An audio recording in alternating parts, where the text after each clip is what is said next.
তোমারে কিন্তু আল্লাহর কাছে ফিরতে হবে।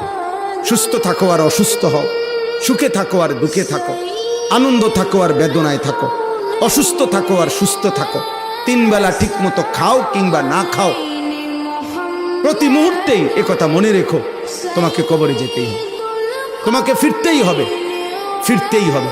আমি আল্লাহর কাছে, ওয়া ইলাইহি তুহশারুন ওয়া ইলাইহি তুরজাউন ওয়া ইলাইহিল মাসির, ইলাইয়াল মাসির, ইলাল্লাহি মারজিউকুম জামিআ ওয়া আন্নাকুম ইলাইনা লা তুরজাউন।